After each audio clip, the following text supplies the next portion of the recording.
वैसे जरूरी नहीं है, लेकिन वीडियो को लाइक या फिर डिसलाइक करने की कोशिश जरूर किया करें। कहानी की शुरुआत एक किंग को दिखाते हुए होती है। उस किंग को जंगल में से एक बच्चा मिलता है। इस बच्चे का नाम काई होता है और यही इस मूवी का मेन कैरेक्टर है। अब वहाँ के लोगों का मानना था कि इस बच्चे को जंगल के मॉन्स्टर्स ने पाला है, लेकिन किंग उस बच्चे में कोई खास चीज देखते हैं जो कोई और नहीं देख पाता, इसीलिए वो उसे अपने घर ले आते हैं। अब गाँव के लोग उस बच्चे यानी काई को समझते थे कि वो एक कर्स्ड बच्चा है, इसीलिए कोई भी उसे अच्छा नहीं समझता सिवाय एक लड़की के, और वो लड़की होती है किंग की बेटी प्रिंसेस। प्रिंसेस काई को काफी ज्यादा पसंद करती थी। इसके बाद काई देखते ही देखते बड़ा हो जाता है, लेकिन उसके बिहेवियर में अभी तक कोई भी चेंज नहीं आया था। वो स्टार्टिंग से ही सबकी इज्जत किया करता था और हमेशा ही सबके सामने झुक कर रहता था। तभी दिखाया जाता है कि एक जायंट मॉन्स्टर जंगल में कहीं से आ गया है। अब सारे सोल्जर्स उस मॉन्स्टर को पकड़ने के लिए काफी कोशिश करते हैं, लेकिन वो उसे नहीं पकड़ पाते। उल्टा वो जायंट मॉन्स्टर उन पर भारी पड़ रहा था। वो सभी पर अटैक करके उन्हें मारता जा रहा था। अब इसी दौरान हम एक फॉक्स को देखते हैं जिसकी 2 कलर की आईज थी और वो ये सब होता देख रही थी, और वो जायंट मॉन्स्टर किसी के भी कंट्रोल में नहीं आ रहा था। लेकिन इसी बीच काई भी अपने घोड़े पर बैठकर उसका पीछा करने लगता है, और तभी एक सोल्जर यासुनो और वो मॉन्स्टर एक दूसरे के आमने सामने आ जाते हैं। अब वो मॉन्स्टर तेजी से उसकी तरफ भाग कर आ रहा था, और तभी इस मॉन्स्टर को काई देख लेता है और वो समझ आता है कि अगर इसे ना रोका तो ये यासुनो को मार देगा। इसीलिए काई भी तेजी से भागता है उस मॉन्स्टर को रोकने के लिए, और वो जल्दी से अपनी तलवार उठा लेता है और उस तलवार से वो उस मॉन्स्टर के गले पर मारता है, जिससे उस मॉन्स्टर की फौरन मौत हो जाती है। अब इस तरह से काई ने यासुनो की जान बचा ली थी, लेकिन यासुनो इतना ज्यादा सेल्फिश होता है कि वो काई से कहता है कि तुम्हारे हाथों से बचने से बेहतर था मैं मर ही जाता। अब उसकी इस बात से काई काफी हर्ट होता है। इतनी ही देर में किंग भी वहाँ पर आ जाते हैं। अब यहाँ पर सब यही सोच रहे होते हैं कि उस मॉन्स्टर को मारा है यासुनो ने, और यासुनो भी किसी को सच्चाई नहीं बताता कि काई ने मारा है उस मॉन्स्टर को, ना कि मैंने। एनीवे किंग अब यासुनो को उस मॉन्स्टर का एक सिंग रिस्पेक्ट के तौर पर देते हैं। वहीं पर एक कमांडर भी खड़ा हुआ था जो किंग का सबसे खास आदमी था, और इनका नाम ओइशी था। अब ओइशी काई के हाथों पर लगा हुआ खून देख लेते हैं और वो समझ जाते हैं कि इस मॉन्स्टर को काई ने मारा है। अब यहाँ पर हमें ये बात तो क्लियर हो जाती है कि राजा एक अच्छे इंसान थे। इसके बाद हमें दूसरे किंगडम का राजा दिखाया जाता है जिसका नाम कीरा होता है। अब कीरा अपनी एक खास साथी जो कि एक विच थी उसके साथ मिलकर दूसरे किंगडम पर कब्जा करने का प्लान बनाता है, यानी वो काई के किंगडम पर कब्जा करना चाहते थे। अब जंगल में 2 आंखों वाली फॉक्स जो हमने देखी थी वो कोई और नहीं बल्कि यही विच थी। अब वो विच कीरा को काफी इंसिस्ट करती है कि इस फेस्टिवल पर हम जरूर जाएंगे। इसके कुछ दिन बाद फेस्टिवल स्टार्ट हो जाता है। इस फेस्टिवल में सबसे बड़ा किंग भी आया हुआ था। सबसे बड़ा किंग यानी जो सारे किंगडम्स का लीडर होता है, और वही सबसे बड़ा राजा भी होता है। अब किंगडम्स के राजा की बात सबको माननी पड़ती है और उसी का ही हुक्म चलता है। अब यहाँ पर एक खेल होने वाला था। सभी किंगडम्स का एक एक वॉरियर आगे आएगा और वो आपस में लड़ेंगे, और जिस किंगडम का वॉरियर जीत जाएगा उस किंगडम की रिस्पेक्ट बढ़ जाएगी। अब दूसरी किंगडम यानी कीरा की तरफ से एक काफी लंबा चौड़ा आदमी आता है जिसे देखकर सबकी आंखें खुल जाती हैं। अब काई की तरफ से यासुनो ने आगे आना था क्योंकि सबको लग रहा था कि जायंट मॉन्स्टर को उसने मारा है इसलिए, लेकिन यासुनो तो टेंट में अजीब हालत में मिलता है। तब ये देखकर कमांडर ओइशी का बेटा उससे पूछता है कि क्या हुआ आपको, आप ठीक है ना? असल में यासुनो की आईज बिल्कुल व्हाइट हो गई थी, और जब काई ने उसकी ऐसी हालत देखी तो वो समझ गया कि इसे किसी ने पोजेस कर लिया है। काई कहता है कि किंगडम की इज्जत बचाने के लिए अब किसी को तो जाना ही है ना। अब यहाँ पर एक रूल बनाया गया था कि सिर्फ वॉरियर्स ही उस लड़ाई में लड़ सकता है और कोई भी नहीं। अब हालांकि काई भी एक वॉरियर ही था, लेकिन कोई भी उसे वॉरियर समझता नहीं था। सबका यही मानना था कि वो प्योर नहीं है, लेकिन इसके बावजूद भी काई वॉरियर्स वाला कॉस्ट्यूम और मास्क पहन लेता है। अब काई उस लंबे चौड़े आदमी से लड़ने के लिए चला जाता है। अब स्टार्टिंग में तो काई ने उसे भारी टक्कर दी, लेकिन जाहिर सी बात है कि वो लंबा चौड़ा आदमी पावरफुल भी था, इसीलिए वो काई को जोर से किक मारता है जिसकी वजह से काई पीछे जाकर गिरता है। इसके बाद काई उठकर दोबारा से उसके साथ लड़ने लगता है, लेकिन इस बार काई की तलवार टूट जाती है और इस बार वो आदमी काई को जोर से पंच मारता है जिसकी वजह से काई दूर जाकर गिरता है। साथ साथ अब उसका मास्क भी उतर जाता है। अब काई को वहाँ पर देखकर सब लोग काफी हैरान रह जाते हैं।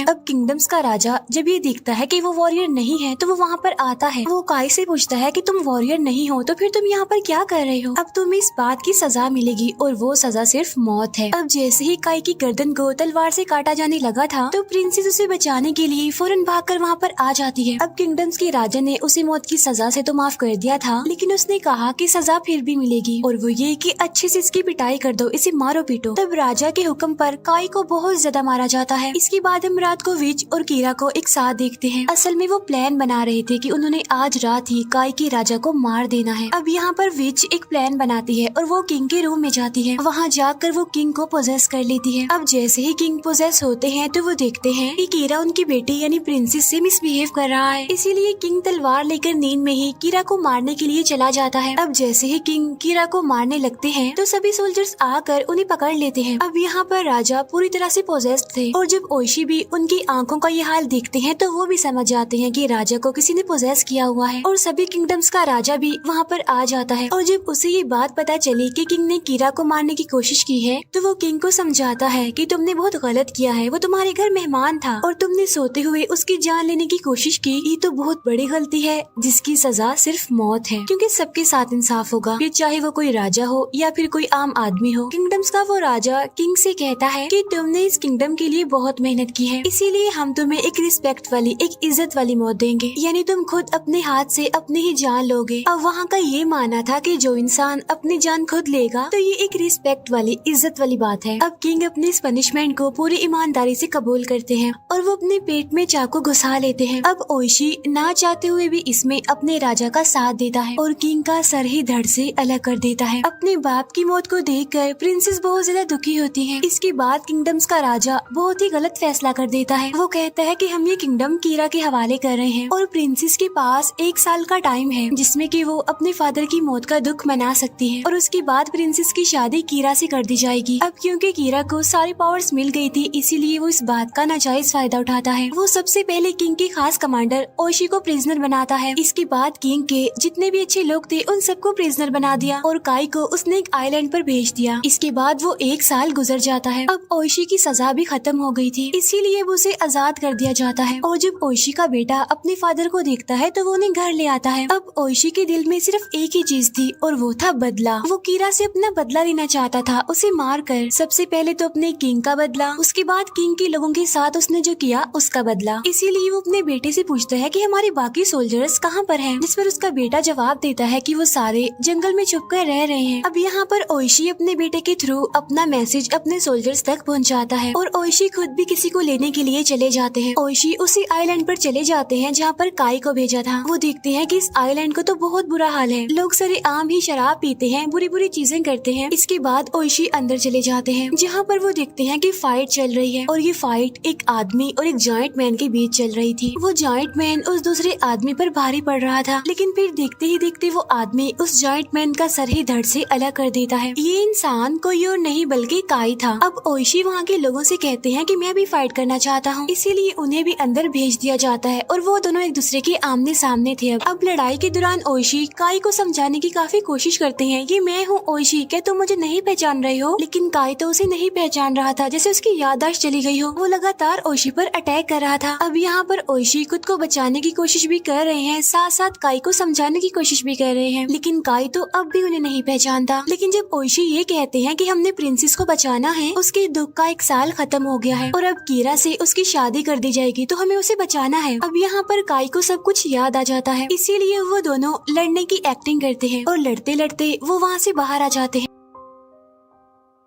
उन्हें रोकने के लिए उन पर गोलियां भी चलाई जाती हैं, लेकिन फिर भी वो किसी न किसी तरह बच जाते हैं और जाते जाते वो वहाँ पर आग लगा देते हैं और वहाँ से भाग जाते हैं। अब यहाँ पर उनकी एक छोटी सी आर्मी बन गई थी, लेकिन उनके पास वेपन्स नहीं थे। तो यहाँ पर काई कहता है कि जंगल में जो मॉन्स्टर्स रहते हैं हम उनसे जाके वेपन्स लेंगे, क्योंकि मैं जानता हूँ कि वो हमारी हेल्प जरूर करेंगे। असल में मैं वहीं पर ही पला बड़ा हूँ, सब कुछ वहीं से ही सीखा है, लेकिन वो हमें एक ही शर्त पर वेपन्स देंगे। जब हमने उनकी टेस्ट को पास कर दिया तब उनमें से एक पूछता है कि उनका टेस्ट कितना मुश्किल होगा, जिस पर काई कहता है कि वो टेस्ट इतना मुश्किल होता है कि उसे पास करना हर किसी के बस की बात नहीं होती। इसके बाद वो लोग जंगल में एंटर करते हैं। ये कोई आम जंगल नहीं था बल्कि भूतों का जंगल था और कब्रों में से सारे सोल्स बाहर आकर इधर उधर फिर रही थी। इसके बाद ये उन मॉन्स्टर्स की केव तक पहुँच जाते हैं। अब यहाँ पर काई सिर्फ ओशी को ही अपने साथ अंदर लेकर जाता है और बाकी साथियों को वो बाहर ही रुकने के लिए कहता है। फिर थोड़ी अंदर जाकर उसने ओशी को भी वहीं रुकने के लिए कहा और यहाँ पर वो ओशी को ये भी कहता है कि चाहे कुछ भी हो जाए अपना वेपन मत निकालना। इसके बाद काई वहाँ से और अंदर चला जाता है और ओइशी वहीं पर ही रुककर उसका वेट करता है। वहाँ पर जितने भी लोग थे उन्होंने येलो कलर का ड्रेस पहना हुआ था और वो सब झुके हुए थे। इसके बाद काई जब अंदर जाता है तो वहाँ पर मॉन्स्टर जैसा एक इंसान आता है। वो काई को कहता है कि आ गए तुम वापिस, मुझे पता था कि तुम जरूर आओगे। जिस पर काई कहता है कि मैं यहाँ पर हथियार लेने आया हूँ। तो वो मॉन्स्टर जैसा इंसान बीच रखी हुई तलवार की तरफ इशारा करके कहता है ले लो हथियार। उधर यासुनो कहता है कि मुझे लग रहा है कि वो लोग काई को ले गए हैं अपने साथ और मुझे इन मॉन्स्टर जैसे इंसानों पर यकीन नहीं है और अगर वो थोड़ी देर के बाद भी वापस ना आए तो हम जाएंगे अंदर। उधर ओइशी भी काई का वेट कर रहा था, लेकिन तभी यासुनो अपने साथियों के साथ वहाँ पर आ जाता है। तब ओइशी उनसे कहता है कि तुम लोग अंदर क्यों आए, मना किया था ना अंदर आने के लिए। अब वहाँ पर जितने भी वो इंसान थे जो झुके हुए थे वो हिलने लगते हैं। तब ये देखकर यासुनो अपनी तलवार निकाल लेता है। अब जैसे ही यासुनो ने तलवार निकाली होती है वैसे ही वो येलो ड्रेस वाले लोग उठ जाते हैं और उन पर अटैक कर देते हैं। अब वहाँ पर एक आवाज गूंज रही थी जो ओइशी को कह रही थी कि जल्दी करो, अपना हथियार निकालो, अपने साथियों को बचाओ, क्या तुम उन्हें ऐसे ही मरने दोगे। अब ये आवाज सुनकर भी ओइशी अपना हथियार नहीं निकालता। उधर काई और वो मॉन्स्टर जैसा इंसान तलवार से सेम दूरी पर खड़े थे। अब पहले काई उस तलवार की तरफ बढ़ता है और बाद में वो मॉन्स्टर जैसा इंसान। अब क्योंकि उस मॉन्स्टर जैसे इंसान में पावर्स थी इसीलिए वो आगे बढ़ रहा था तेजी से। लेकिन यहाँ पर हम ये जान पाते हैं कि वो सारी पावर्स काई के पास भी थी, क्योंकि बचपन में उसने सब कुछ इन लोगों से ही तो सीखा था। तो इसीलिए काई उससे भी ज्यादा स्पीड में आगे आकर वो तलवार ले लेता है। उधर दिखाया जाता है कि ओइशी ने अपनी तलवार नहीं निकाली तो सब कुछ पहले जैसा हो गया। बात ये है कि उसके साथी तो अंदर आए ही नहीं थे, उसे सिर्फ विजन दिखाया जा रहा था ताकि वो अपना हथियार निकाले। उसने तलवार इसीलिए नहीं निकाली क्योंकि उसे काई की बात याद थी कि चाहे कुछ भी हो जाए हथियार नहीं निकालना। अब क्योंकि इन्होंने उन मॉन्स्टर जैसे इंसानों का टेस्ट पास कर लिया तो इसीलिए सारे हथियार उन्हें मिल जाते हैं और अब ये टोटल 47 रोनिन हो गए हैं। अब यहाँ पर मैं आपको ये बता दूं कि रोनिन आखिर होते कौन है।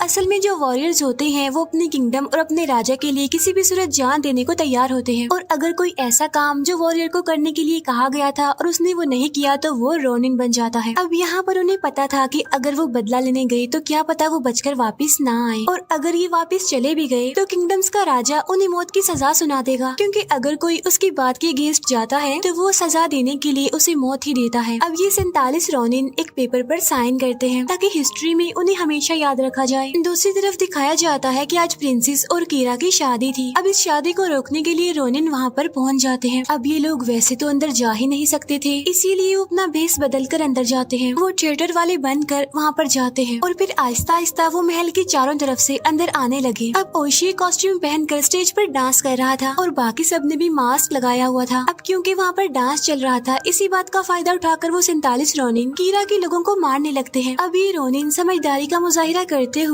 कीरा के लोगों को मारते हुए आगे बढ़ रहे थे, लेकिन तभी कोई ओइशी को तीर मार देता है और जैसे उसे तीर लगता है उसका मांस हट जाता है। तब ये देखकर कीरा के होश उड़ जाते हैं। ऐसा होते ही वहाँ पर हलचल मच जाती है। कीरा और 47 रोनिन के बीच फाइट होने लगती है। वहाँ पर बिल्कुल जंग का माहौल बन गया था। अब हालांकि 47 रोनिन कीरा के बहुत सारे लोगों को मार चुके थे, लेकिन इसके बावजूद भी उनकी लड़ाई जबरदस्त हो रही थी। इसी बीच काई भी प्रिंसेस के पास पहुँच जाता है। उधर ओइशी भी कीरा के पीछे पड़ा हुआ था। जैसे ही काई प्रिंसेस को ये कहता है कि हमें एक होने से कोई नहीं रोक सकता, तो तभी वहाँ पर वो विच आ जाती है और तभी अचानक से वो विच अपने असली रूप में आ जाती है, यानी वो एक ड्रैगन थी और साइज में भी काफी बड़ी थी। अब यहाँ पर काई हिम्मत करके बहादुरी से उसका मुकाबला करने लगता है, लेकिन वो तो हर जगह फैल चुकी थी और मुंह से आग निकाल रही थी। अब काई अपनी तलवार बाजी को इस्तेमाल करता है और वो उस विच को मार देता है। उधर ओइशी भी कीरा पर भारी पड़ रहा था। ओइशी कीरा को कहता है कि मैंने तुम्हें कहा था ना कि मैं सबका बदला लेकर रहूंगा तुमसे, और ऐसा कहकर ही वो कीरा का सर ही धड़ से अलग कर देता है। अब उसने कीरा का सर अपने हाथ में पकड़ा होता है। तब कीरा के सर को उसके हाथ में देखकर लड़ाई रुक जाती है। अब यहाँ पर 47 रोनिन जीत गए थे और उन्होंने अपना बदला भी ले लिया था कीरा से। लेकिन जब वो सभी किंगडम्स के राजा के पास जाते हैं तो राजा उन्हें कहता है कि तुमने ये काम मेरी मर्जी के खिलाफ किया है। मैंने कहा था कि कोई अटैक नहीं करना, कोई बदला नहीं लेना, लेकिन तुमने फिर भी ऐसा किया, इसीलिए अब तुम्हारे लिए सिर्फ मौत की सजा है। लेकिन तुम सब रिस्पेक्ट यानी इज्जत वाली मौत ही मरोगे, क्योंकि बेशक तुम मेरे खिलाफ गए लेकिन तुमने अपने राजा को इंसाफ दिलाने के लिए अपनी जान की परवाह भी नहीं की, इसीलिए मैं तुम्हें इज्जत की मौत देना चाहता हूँ। यानी तुम भी तुम्हारी राजा की तरह खुद ही अपनी जान लो, यानी खुद ही अपने आप को मारो। अब यहाँ पर ओशी उसकी ये बात मान लेता है। इसके बाद दिखाया जाता है कि उन सब ने व्हाइट कलर का ड्रेस पहन लिया है और खुद को मारने के लिए वो बिल्कुल रेडी है। और ये सब देखकर प्रिंसेस रो रही होती है। फिर किंगडम्स का राजा ओशी के बेटे को वहाँ से उठा देता है और कहा कि तुम अपनी जान मत लो, क्योंकि मैं चाहता हूँ कि ओशी का कोई तो एक जिंदा बचे उसकी निशानी के तौर पर। इसके बाद वो सब अपनी जान ले लेते हैं। रिस्पेक्ट वाली मौत मिलती है उनको, बिल्कुल वॉरियर की तरह। तब उन्हें देखकर प्रिंसेस रोने लगती है और यहीं पर ये मूवी दी एंड हो जाती है।